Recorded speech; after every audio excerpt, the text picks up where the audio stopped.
कि हम लोग अब अपने कार्यक्रम के समापन की ओर हैं और अभी तक आप लोग ने जो प्यार और सहयोग दिया है बहुत ही वंदनीय है। जो आप लोग सुबह से हम लोग का सहयोग कर रहे हैं, हम लोग के साथ बैठे हैं और बीते 7 साल जो फ्लाई ड्रीम के रहे हैं वो आप सबके सहयोग से ही रहे हैं। तो एक बार तो अपने लिए एक बार जोरदार तालियां बजा दीजिए आप लोग, क्योंकि आप लोग इसके हकदार हैं। अगर आप नहीं होते शायद फ्लाई ड्रीम नहीं होता, क्योंकि केवल जैन जी और मिथिलेश जी के होने से फ्लाई ड्रीम नहीं है, आप लेखकों की वजह से फ्लाई ड्रीम है और आपके लिए ही फ्लाई ड्रीम है। तो एक बार जोरदार अपने लिए ताली बजा लीजिए आप लोग। अच्छा मिथिलेश जी, हम लोग बातचीत शुरू करेंगे या मैं सवाल करूं उससे पहले एक बड़े बड़े अक्षरों में आपने पीछे लिखवा रखा है किताबें जरा हटके। तो ये किताबें जरा हटके क्या है? मतलब ये थोड़ा समझ में नहीं आ रहा है कि किताबें जरा हटके क्या है, जरा इसके बारे में बताइए जरा। Thank you Anmol ji. And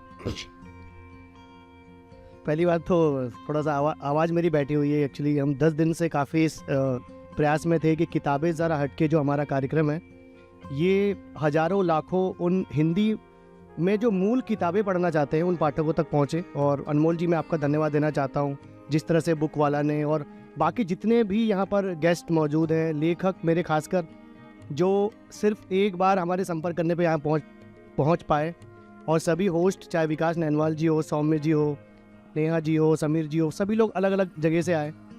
और बस मैं यही कहना चाहूँगा कि यही है किताबें ज़रा हटके की ताकत कि लोग यहाँ तक पहुँचे। और बस मैं इन्हें चाहता था कि लोगों तक ये बात पहुँचे। और किताबें ज़रा हटके जो आपने, अगर मैं उसका एक लाइन में उसका आंसर दूँ तो वो यही है कि किताबों की भीड़ में कुछ अलग, जैसा हमारा टैगलाइन है किताबों की भीड़ में कुछ अलग सा।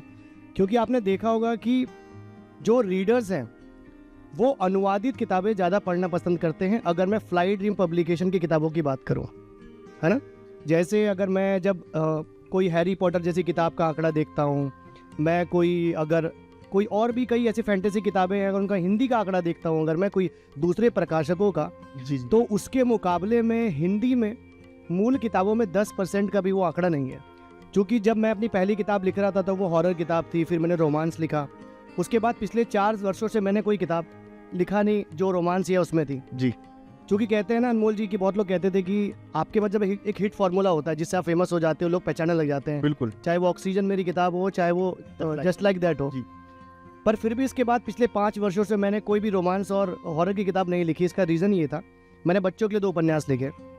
क्योंकि अगर मैं इस मुख्य धारा का अगर एक प्रकाशक हूँ तो मुझे ये भी एक्सेप्ट करने में कोई हर्ज नहीं है कि मैं भी किताबें ज़रा हटके में अपना सहयोग दूँ। बिल्कुल। मैं ये नहीं चाहता, मैं ये एक्सपेक्ट नहीं कर रहा हूँ कि समीर घोषाल जी हो, समीर जी हो या फिर सुमन जी हो, ये इनसे मैं रिक्वेस्ट करूँ कि आप अलग लिखिए, पर मुझे भी तो कुछ अलग करना है। बिल्कुल। दूसरा, एक प्रकाशक के नाते जो मेरी एक भूमिका है वो अलग है और लेखक के नाते एक भूमिका मेरी अलग है। तो किताबें ज़रा हटके की जो कहते ना, जब भगत सिंह ने कहा था कि बहरों को सुनाने के लिए एक धमाके की आवाज़ ज़रूरी होती है, शायद ये वही धमाका है किताबें ज़रा हटके। और मुझे उम्मीद है कि जो मूल लेखन में जो पाठक हैं, और मैं अनमोल जी आपको एक बात बता दूं जी, क्योंकि इंट्रोडक्शन में इतनी बात बोल रहा हूं मैं, पर ये बहुत इंपॉर्टेंट पार्ट है, मैं नहीं चाहता कि ये उसे कोई मिस करे। जी जी। क्योंकि जैन जी मेरे बहुत अच्छे दोस्त भी रहे और हम लोग रूममेट्स भी थे 10 साल पहले, और हम काफ़ी डिस्कशन किया करते थे। और आज मुझे लगता है 2015 की बात होगी, और आज 10 साल के बाद जब हमारा प्रकाशन 7 वर्ष का हो चुका है, हम लोग ने MNC में जॉब किया, जॉब छोड़ चुके हैं, फुल टाइम प्रकाशन में आ चुके हैं और लेखन में अच्छा कार्य कर रहे हैं, लोग पाठकों के साथ जुड़े हुए हैं। तो 10 साल के बाद मैं ये तो कह सकता हूँ जैन के साथ मिलकर कि हमने वाकई में बना ही लिया है किताबें ज़रा हटके। बिल्कुल निश्चित। आज हम इस कार्यक्रम में उपस्थित होकर और जो किताबें हम देख रहे हैं, बाहर स्टॉल लगा है, स्टॉल पे जो हम देख रहे हैं अलग अलग विभिन्न किताबें हैं, जो अभी हमने देखा कॉकरोच के कातिल से लेके गुलाबी भैंसे तक, और तमाम जो हमने 360 वर्ष का व्यक्ति या तमाम किताबों की जो बातचीत चल रही है उन पे हम समझ में आ रहा है कि किताबें एकदम जरा बिल्कुल हटके हैं। अच्छा जैन जी, आप संपादकीय देखते हैं फ्लाई ड्रीम में, तो एक बड़ी चीज़ आती है, मिथिलेश जी ने बता दिया कि किस तरीके से सोचा या क्या विचार था। अब हम बात करते हैं किताबों पर। तो कौन सी किताबें हैं जो इनको आप चुनते हैं, जो आपको लगती हैं जरा हटके हैं? क्योंकि लेखक तो किताबें भेजते होंगे, तमाम किताबें आ रही हैं अलग अलग, हर विभिन्न विधाओं की आ रही हैं, जो नॉर्मल किताबें चल रही हैं वो भी आ रही हैं। तो किस हिसाब से आप चुनते हैं कौन सी किताबें जरा हटके? नमस्कार। किताबों को चुनने का प्रोसेस थोड़ा टफ होता है, क्योंकि कहानी अगर मैं पुराने तरीक़ों से जो लिखी आ रही हैं उन सबको पढ़ता हूँ और मुझे वैसा ही कुछ नया फ्लेवर मिलता है तो मन खट्टा होता है कि यार वही पढ़ रहा हूँ जो लिखा जा चुका है, जिस पे बात हो चुकी है, जिसका जिक्र किया जा चुका है, नया उसमें कुछ है नहीं। मतलब वही जो हम कहते हैं कि किताबें ज़रा हटके कोई कुछ फील नहीं आता। तो एक शुरुआत भर हम लेखकों से यही कहते हैं कि आप जॉनर नया ट्राई कीजिए। जैसे हाल फिलहाल में ही रोमांस के बारे में हर कोई बात करता है, बिल्कुल। पर जब मैंने ये पूछा कि मुझे हिंदी साहित्य के पिछले 100 सालों में रोमांटिक कॉमेडी की कोई 4 किताबें भी बता दी जाए तो समझ में आता है कि वो किताबें गायब हैं। तो ऐसा नहीं है कि सिर्फ हम हॉरर थ्रिलर में ही बात कर रहे हैं जी। आपकी फेमस जॉनर में भी अगर सब कैटेगरी में चले जाओ तो बहुत सारी ऐसी कैटेगरीज हैं। जैसे अभी हॉरर में हॉरर कॉमेडी बहुत फेमस है, तो वो एक नया ज़रा हटके फ्लेवर है कि हॉरर पहले भी था जो मूवीज़ में चला आ रहा था, तो उसमें कॉमेडी नहीं था। और अगर हम साइंस फिक्शन की बात करें तो उसमें शायद रोमांस नहीं था। बहुत सारा ऐसा मसाला है जो एक साथ मिक्स करके आप एज अ राइटर बना सकते हैं। तो मैं शुक्रगुजार हूँ मेरे सभी राइटर्स का जो यहाँ बैठे हैं कि इन्होंने वो मसाला मुझे दिया जिस पर मैं तड़का लगा सकूँ। और उन्होंने बशर्ते हमारे साथ जो आपने जिस तरह से संपादन का बात किया कि हम संपादन को भाषा का ही अंग मान के चलते हैं कि भाषा सही करने को संपादन मान लिया, वैसा काम फ्लैटिम ने ना पहले दिन किया ना आज के दिन कर। अच्छा, एक चीज़ मैं इसमें आपको बीच में रोकना चाहूँगा। एक चीज़ और हम आजकल देख रहे हैं, हमारे बीच में कई वरिष्ठ लेखक भी बैठे हैं, सुमन जी हैं, जमीन जी हैं, या पुराने समय में देखा जाता था कि संपादक नाम की संस्था होती थी जिसमें कई सारे संपादक की टीम होती थी, कई सारे लोग होते थे जो जिनके माध्यम से वो किताब गुजरती थी, उसका जो किताब एक व्यक्ति तक पहुंचती थी तब किताब छपती थी। अब हम देखते हैं कि संपादकीय के नाम पे केवल किया जाता है कि आपकी हिंदी ठीक कर दी जाएगी, आपकी किताब का लेआउट ठीक कर दिया जाएगा, ये संपादकीय हो गई है। तो फ्लाई ड्रीम में किस तरीके से संपादकीय होती है, या क्या फ्लाई ड्रीम में भी संपादकीय टीम है, या जो संपादकीय का आज ढंगा चल रहा है कि किताब आई, उन्होंने उसको टाइपिंग सही की, उसकी हिंदी सही की और ख़त्म हो गई, या इस तरीके से आप भी फॉलो कर रहे हैं, उसी ढर्रे में जा रहे हैं? 2-3 छोटे एग्जाम्पल से शुरुआत कर जी। जी। नेहा जी आज हमारे बीच में है।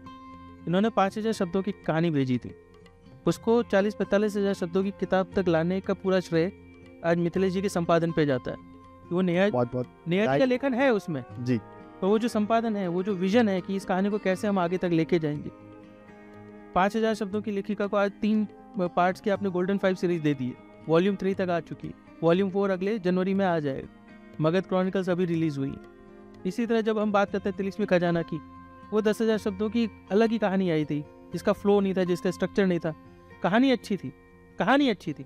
तो जब हम बात करते हैं उस कहानी को उपन्यास कैसे बनाएंगे, तो फिर एक एक सीन पे बात होती है, एक एक ट्रांजिशन पे बात होती है कि कैरेक्टर का डायलॉग कैसा होगा, प्रेजेंटेशन कैसा होगा, राज्य का नक्शा कैसा होगा। आप समझ लीजिए कि हमें ब्लैंक कैनवस दिया जाता है जिस पे हमें लिखना नहीं होता है, मैप बनाना होता है, और मैप में रूट होता है कि ये चीज़ें यहाँ से यहीं जाएगी। और मैंने यही पाया अपने लेखकों में कि हमने वो जो संपादक की शुरुआत की थी, वो उंगली हमें हर किताब में नहीं पकड़नी पड़ी। वो पहली और दूसरी किताब के बाद लेखक को भी समझ में आ गया कि ये ज़रा हटके का फ्लेवर है। तो हम इन 7 सालों में जो हमारे साथी लेखक हैं उनके साथ काम करते रहे, और नए लेखकों के साथ जुड़कर हमारी संपादकीय टीम जो कि अब धीरे धीरे बढ़ती जा रही है, मोहित जी जैसे अभी आप सेशन करके गए, तो कहानी बनने से लेके कहानी का फाइनल ड्राफ्ट वो फ्लाई ड्रीम के अंदर होता है। लेखक जो भेजता है वो एक कॉन्सेप्ट मैन्युस्क्रिप्ट आप कह सकते हो, पर उसका जो फाइनल ड्राफ्ट बनता है वो सिर्फ और सिर्फ फ्लाई ड्रीम के संपादकीय टीम के अंदर बनता है। अच्छा मिथिलेश जी, जैसे जयंती ने बताया कि आपने नेहा जी की किताब में बताया किस तरीके से चेंज करनी उन्हें चेंज किया, और वो एक छोटी सी कहानी बड़ी किताब के रूप में गई। मुझे जानकारी है, इसको करेक्ट कीजिए अगर मैं गलत हूँ तो, कि कई सारे राइटर्स जो थे जिनसे आपने कहा कि आप ऐसा लिखिए, हम ऐसा प्रकाशित करेंगे, उन्होंने फिर उस तरीके से लिखा, फिर आपने उसे प्रकाशित किया। वो छोटी छोटी कहानी लिखते थे कई सारे ऐप्स पर या सोशल मीडिया पर, उसे फिर आपने किताब के रूप में बदला। तो अगर आप नाम ले सके तो कौन से लेखक थे या कौन सी उनकी किताबें हैं, उसका क्या इम्पैक्ट पड़ा? वो कहानी छोटी सी थी, अब किस तरीके से वो लोगों के बीच में जा रही है और लोगों का क्या रिस्पॉन्स उस पर आ रहा है, इसके बारे में, अगर इस कहानी के बारे में आप बताएं, कैसे आपने लिखवाया, क्या समस्याएं आई उस लिखवाने के समय, या क्या उसमें क्या आनंद था, क्या जर्नी थी, उस जर्नी के बारे में एक बार बताइए। पहली बात तो समीर गांगुली जी का जब सेशन चल रहा था तो उन्होंने एक बड़ी अच्छी बात कही थी कि मिथिलेश से जब मेरी बातचीत हुई तो उसने ये मुझे कहा था कि ये जॉनर बहुत ज़्यादा सक्सेस नहीं भी होगा समीर जी, मैं आपकी किताब तो प्रकाशित कर रहा हूँ, पर एक समय आएगा जब ये साइंस फिक्शन की किताबें बहुत चल रही होगी हमारे पास में, चूँकि 325 साल का आदमी भी उसमें से एक शामिल किताब है जिसका द्वितीय संस्करण आज लॉन्च हुआ। तो मेरे बहुत ही क्रिएटिव, जैसे जयंत जी ने बहुत अच्छा एग्जाम्पल दिया, क्योंकि हम लोगों ने इतना समय, उस समय जब हम ऑफिस से आते थे, हम काफ़ी चर्चा करते थे कि एक ही डेस्क पर बैठ के हम लोग सोचते थे कि यार ऐसा प्रकाशन करेंगे, ये करेंगे, और आज वही माहौल बदल गया है और हम लोग वैसे ही प्रकाशन कर रहे हैं। तो क्या हुआ कि जैसे आपने कहा ना कि मैंने बहुत लोगों से पूछा, तो मैं सुमन वाजपेयी जी से मेरी जब बात हुई तो सुमन जी मुझे पूछे कि मिथिलेश तुम बताओ, मैं तो ऐसा लिख सकती हूँ। मैंने उनको बोला कि आप कुछ भी लिखिए, पर कुछ ऐसा तो लिखिए कि वो लगे कि फ्लाई ड्रीम पब्लिकेशन की किताब है। वरना आप एक बाल साहित्यकार है, आपको इतने अवार्ड मिले, अवार्ड विनिंग राइटर है, आपको इतने अवार्ड्स मिले हैं, आपने हर जगह लिखा है, अगर वही एक किताब अगर मेरे पास भी आ जाती है तो फिर मेरे प्रकाशन का और मेरे संपादन का उसमें क्या योगदान रहेगा। दूसरी बात ये है कि मैंने बहुत सारे ऐसे लेखक हैं, जैसे मैंने आज़िम भाई बैठे हुए, वो अनुवादक हैं, और अभिनव भाई जो आज आए नहीं, अभिनव जैन जी की जो प्रतियारी वाली किताब है, सेम वही अभिलाष भाई जी की किताब थी, जो अपनी किताब अभी आई हुई जो भविष्यता के नाम से थी, अभी अवतार के नाम से है। जी। तो ये दोनों किताबें सेल्फ पब्लिशिंग की वजह से मुझे लग रहा था कि ये लोग कहीं ना कहीं उलझ चुके थे जी। तो जब मैंने इनसे बात की तो मैंने इनसे ये कहा कि मुझे लगता है कि ये किताब जो है काफ़ी पोटेंशियल है, जो हमें आगे तक लेके जाना चाहिए, और क्या अभिलाष भाई या अभिनव भाई ऐसा कुछ लिखा जा सकता है। तो उन्होंने कहा कि सर अभी तो एक ही किताब लिखा है हमने और सेल्फ पब्लिशिंग में वो किताब हमारी फंस गई, अब हमारा मोटिवेशन जा चुका है, अब हम कुछ लिखना नहीं चाहते जी। क्योंकि हमने काफ़ी पैसा दे दिया और हमारी किताब अब डूब चुकी है, हम लेखक नहीं बनना चाहते। यही एग्जाम्पल मुझे आई थिंक अभिलाष जी भी मुझे ये बात कही थी आज से 5 साल पहले। जैन जी ने बोला कि हमें उन किताब को प्रकाशित नहीं करना चाहिए जो सेल्फ पब्लिशिंग में आ चुकी, क्योंकि उसका मार्केट, जो राइटर का जो 50-100 लोगों का मार्केट होता है, वो खत्म हो जाता है। तो जो प्रकाशक होता है वो स्टार्टिंग की 100 किताबों से कमाना चाहता है। हर प्रकाशक चाहता है कि लेखक 100 किताबें खरीद ले। मेरे जितने भी लेखक हैं यहाँ पर, मैंने हर लेखक को बोला है आप कितनी भी किताबें खरीद लो, उससे फ्लाई ड्रीम पब्लिकेशन को कुछ फायदा नहीं होने वाला है, बिल्कुल, क्योंकि वो किताबें आपके लिए है। आप ये कोशिश करिए कि 200 किताबें लेने से बेहतर है कि वो 20 किताबें कोई ऐसी संस्था या ऐसे लोगों तक पहुंचे जो किताब खरीदना चाहते हैं। बिल्कुल। मैं समीर जी से, सुमन जी से, कोई भी मेरा ऐसा राइटर है उनसे पूछिएगा, मैं उनसे हमेशा, नेहा जी से भी मैं चर्चा करता हूँ कि हमें ऐसी कहानी पर काम करनी है।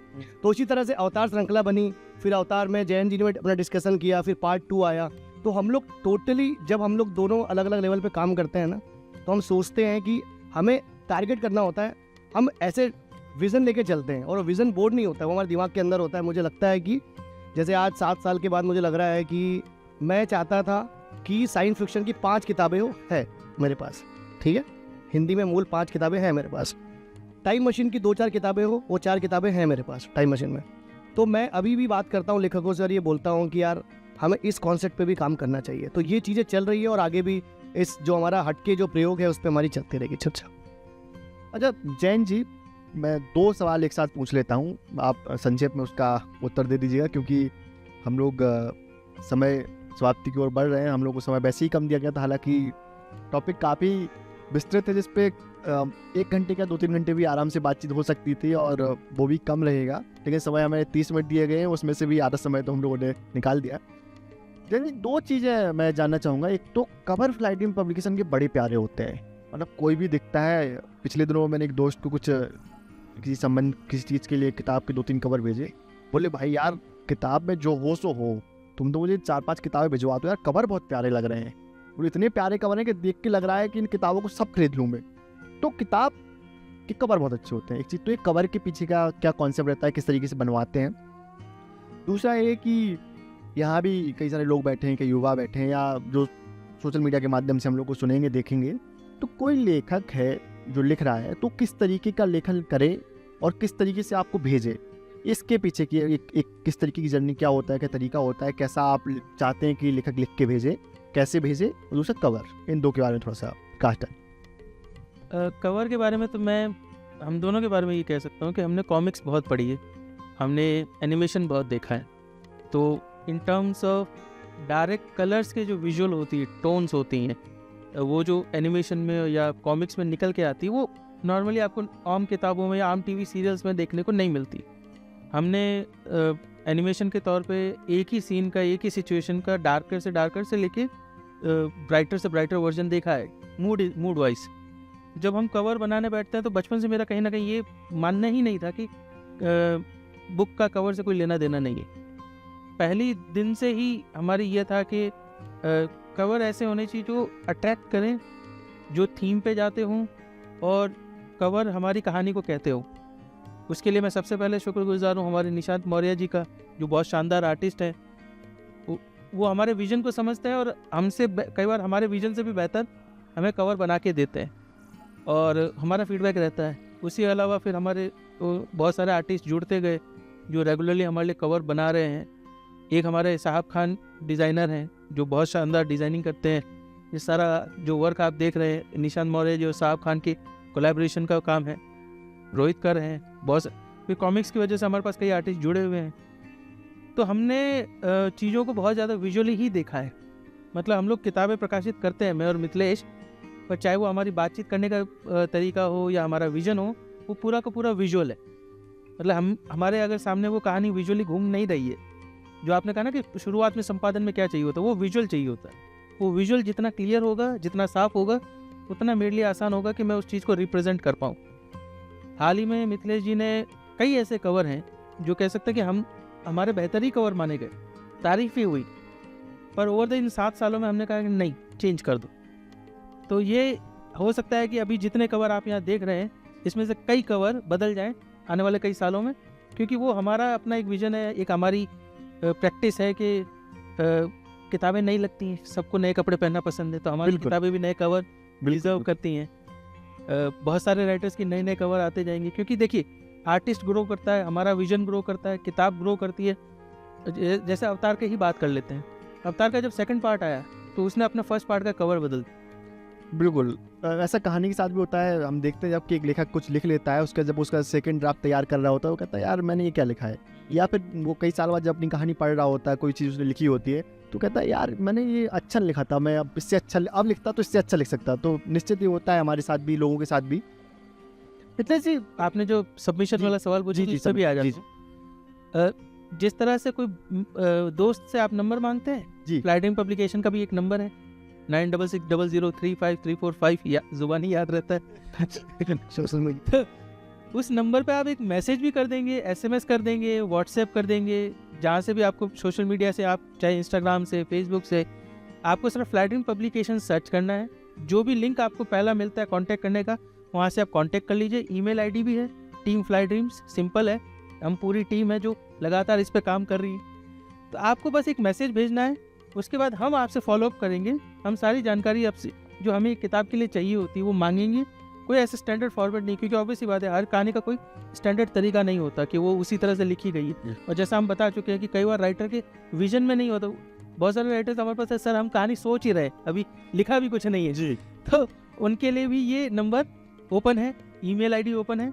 बहुत ज़्यादा नहीं लगता, अगर आप ये गूगल सर्च कर सकते हैं तो फ्लाइटिंग पब्लिकेशन के सारे द्वार सबमिशन के लिए आपके लिए ओपन है। कोई उसमें ज़्यादा ऐसे सोचने की ज़रूरत नहीं है, सरल है, सिंपल है, आपको पूरा पैम्पर किया जाएगा सबमिशन के लिए।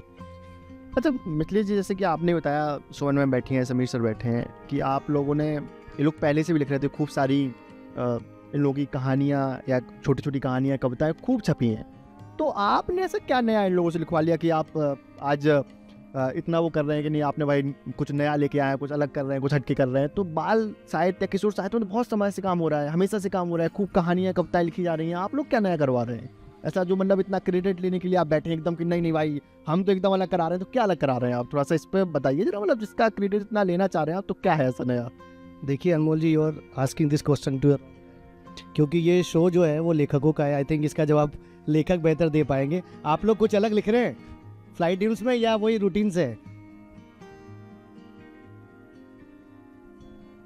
मतलब आप लोग अलग लिख रहे हैं। तो नॉर्मली ये है कि मेरी जब बातचीत होती, इवन जब मनमोहन भाटिया जी, सोचिए उन्होंने जब एडवेंचर ऑफ गोलू लिखा, और जब नेहा अरोरा जी की किताब मेरे पास आई, और ब्रिलियंट एडवेंचर ऑफ गुरु क्या मतलब कहानी संग्रह ही है या क्या? नहीं, देखिए पहला तो मेरा एक सिंपल सा फंडा है कि कहानी संग्रह, मुझे नहीं लगता कि बहुत ज़्यादा आप मेहनत करते हैं, क्योंकि छोटी छोटी कहानियाँ होती है। हाँ, कहानी संग्रह वही मैं आपसे कह रहा हूँ, और कहानियाँ और कविताएं तो खूब है बाल साहित्य में। जी जी, आप लोग क्या नया ला रहे हैं, कुछ और तो जैसे भी आपने एक सवाल पूछा था कि क्या हम लोग किस तरह से एक चर्चा करते हैं, तो आपको बता दूं कि जैसे आज योगेश मित्तल जी का हम एग्जांपल लेते हैं, मनमोहन जी का भी एग्जांपल अभी जैसे मैं ले रहा था कि मनमोहन जी ने सामाजिक किताबें लिखी है, कहानी संग्रह लिखा है, रिश्तों की छतरी, बहुत सारी किताबें उनकी आई, उन्होंने हॉरर लिखना स्टार्ट किया। फिर मैंने मनमोहन जी से चर्चा की कि हॉरर पे हमें काम करना चाहिए। फिर एडवेंचर ऑफ गोलू जो एक सीरीज़ है, तो मैं आपको बता दूं कि मेरे दिमाग में सिंपल सा एक क्लियर पिक्चर बहुत समय से है, और ऐसा नहीं है कि अगर वो नहीं होगा तो मैं इसको छोड़ दूंगा।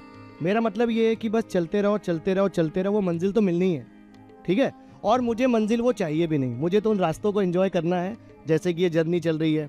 तो क्या हुआ कि जब मैं बच्चों की, किशोरों की जो श्रृंखलाओं पे काम कर रहा, जैसे कैम्ब्रिज से आज बच्चे आए थे, हमारी सिलेबस में किताबें लगी है, 14 को हम लोग वहाँ जाने भी वाले हैं, तो इंट्रैक्शन अच्छा होगा।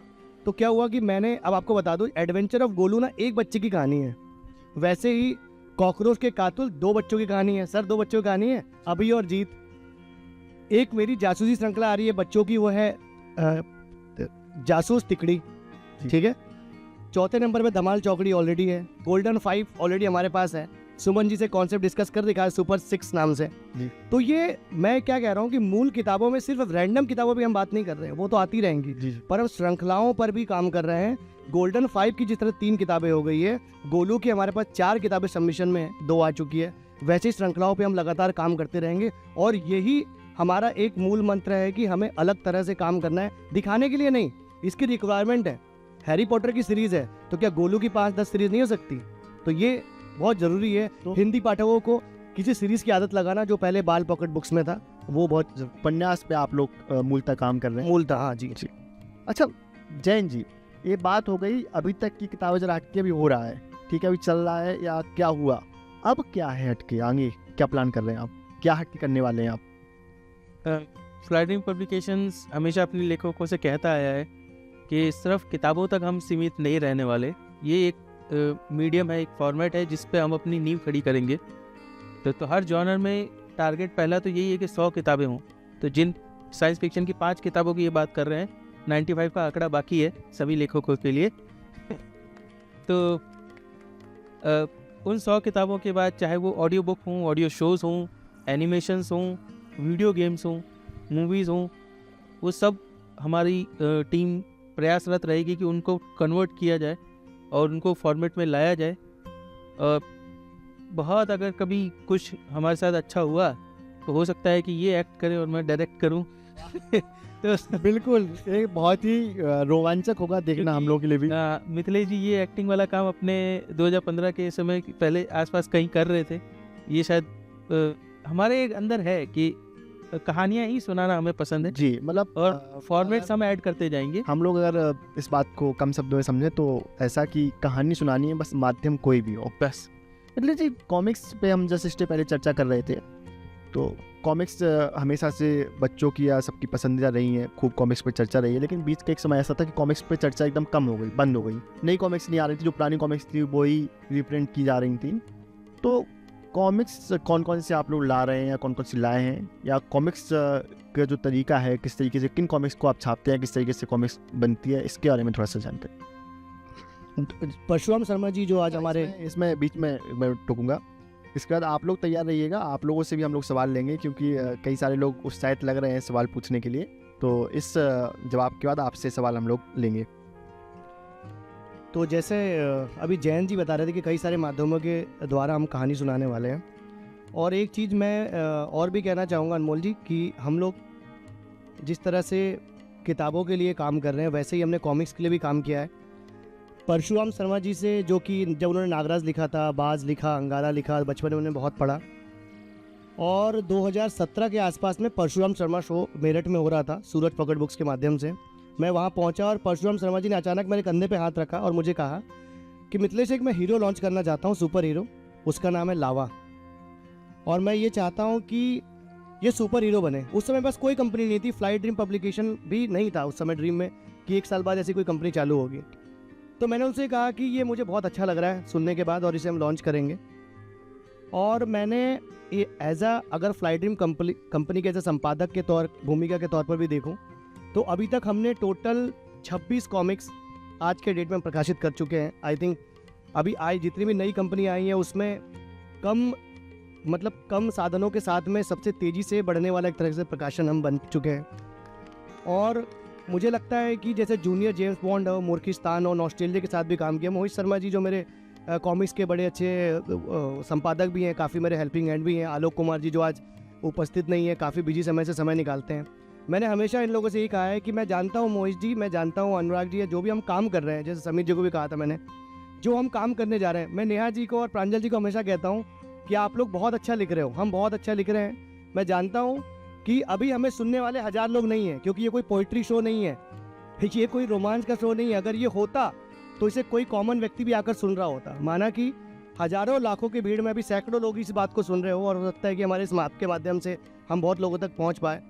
तो फ्लाई ड्रीम्स का जो मकसद है वो यही है कि कॉमिक्स के द्वारा भी हम लोगों तक पहुंचे, और वो सिर्फ सुपर हीरो तक ही ना सीमित रहे। गोल्डन 5 की श्रृंखला को भी हम कॉमिक्स में लेकर आए हैं। इवन फाइटर मुंडी की जो श्रृंखला है उसको भी हम लोग जी ब्लैक एंड व्हाइट मांगा स्टाइल में हम लोग आगे करने वाले हैं। तो कई सारी चीज़ें हैं, और मुझे लगता है जैसे भी आपने आज लॉन्चिंग किया जो जी जी आदिवासियों ट्राइब पे जो हमने भज्जू श्याम और गुलाबो सफेरा पे जो हमने कॉमिक्स निकाली, तो लोगों ने मुझे पूछा कि ये कोई आपकी सुपर हीरो की कॉमिक्स नहीं है। मैंने कहा कॉमिक्स सुपर हीरो की वो नहीं है, लेकिन हमारे विजन के अनुसार उस कॉमिक्स की रिक्वायरमेंट है। और कॉमिक्स आपको बता दो, कॉमिक्स सिर्फ बच्चे नहीं पढ़ते। जिस तरह सुपरमैन देखने के लिए सिर्फ बच्चे नहीं जाते हैं, तो आप ये हिंदी के रीडर को बोलना बंद करिए कि कॉमिक्स सिर्फ बच्चे पढ़ते हैं। कॉमिक्स बच्चे नहीं पढ़ते हैं, हम भी पढ़ते हैं, और हमसे पहले भी बड़े वाले पढ़ के चले। जी बिल्कुल, मैं तो लगभग आपकी सभी कॉमिक्स पढ़ता हूँ, और अन्य भी राज कॉमिक्स या अलग अलग जैसे कॉमिक्स लगे पढ़ता हूँ। कि कॉमिक्स में मज़ा आता है, अलग ही दुनिया होती है वो। तो सवाल तो काफ़ी सारे हैं, मैं पूछना भी चाहता हूँ, लेकिन चाहते हैं कुछ जनता से, आज जो आप लोग लेखक बैठे हैं, क्योंकि लेखक का एक कार्यक्रम है, तो लेखकों से पूछ लेते हैं एक बार रॉयल्टी मिल रही है या नहीं मिल रही है। तो माइक जनता तक पहुँचा दिया जाए। नमस्कार, मेरा नाम अशोक गोयल है। मैं मिथिलेश जी से पूछना चाहता हूँ कि रॉयल्टी सिर्फ उन्हीं लेखकों को दोगे जो आपके लिए लिखते हैं, कि हमारे जैसों को भी दोगे जो आपके लिए नहीं लिखते? सर मैं तो ये चाहता हूँ, मैं ऐसे लेखक के तौर पर, कि मुझे वो रॉयल्टी भी मिले जो दूसरों को नहीं मिल रही है वो भी झोली भर भर के मुझे मिले। और मैं सही बता रहा हूँ, उस रॉयल्टी का मैं यूटिलाइजेशन सिर्फ पब्लिकेशन में ऐसे राइटर के साथ मिलकर काम करना चाहूँगा, ताकि योगेश मित्तल जी हैं, चाहे प्रांजल सक्सेना जी हैं, नेहा जी हैं, ये लोग 10-10, 20-20 श्रृंखलाएं लिखते रहें। सर मुझे तो रॉयल्टी वो इसलिए चाहिए।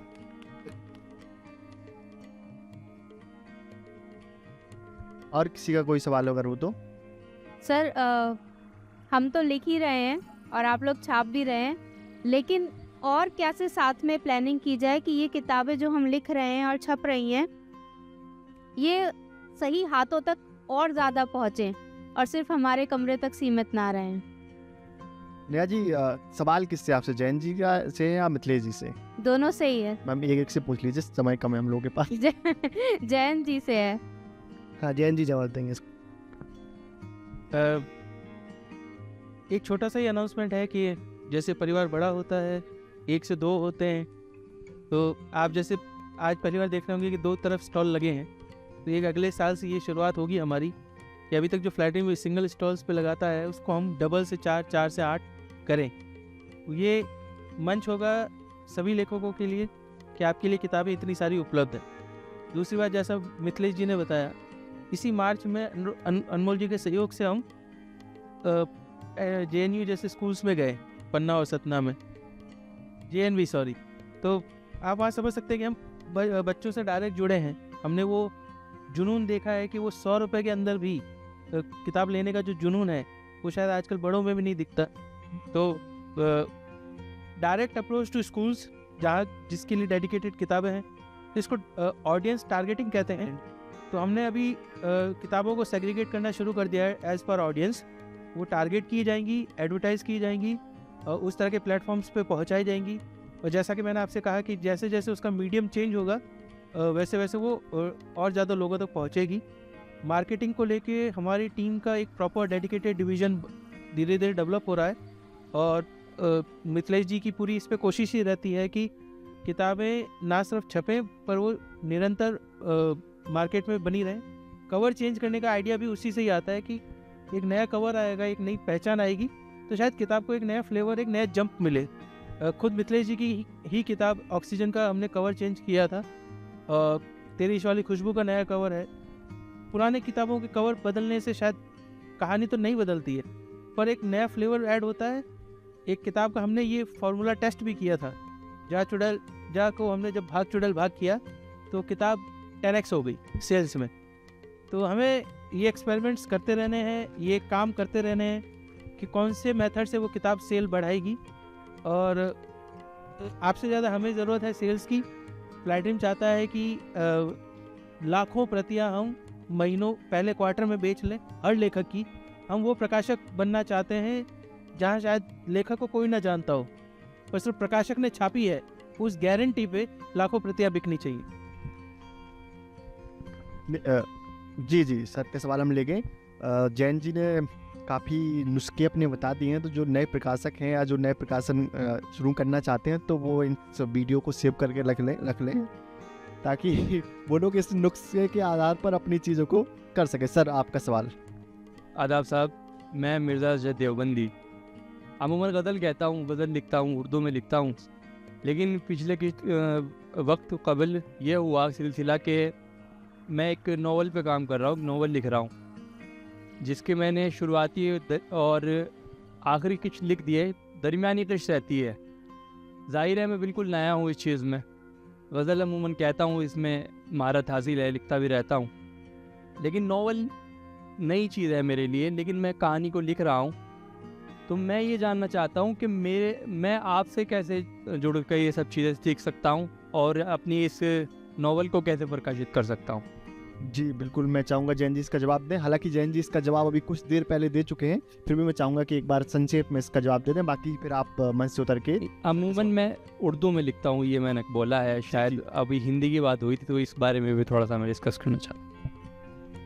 देखिए, फ्लैटनिंग पब्लिकेशन में मैं हमेशा शुरुआत से एक बात कहता आया हूँ कि गल्फ विधा के सिर्फ हम एकमात्र प्रकाशक हैं, क्योंकि हम इसी जॉनर के लिए जाने जाते हैं और इसी जॉनर के लिए हम फेमस हैं, और इसी जॉनर को मैं और मिथिलेश बहुत अच्छे और गहराई से समझते हैं, क्योंकि हमारा इसमें पठन भी है, पाठन भी है और लेखन भी है। तो मैं पहले लेखकों से यही कहूँगा कि जिस भी विधा को आप लिखने जा रहे हैं उसको पढ़िए, समझिए, उसको अच्छे से बेहतर जानिए।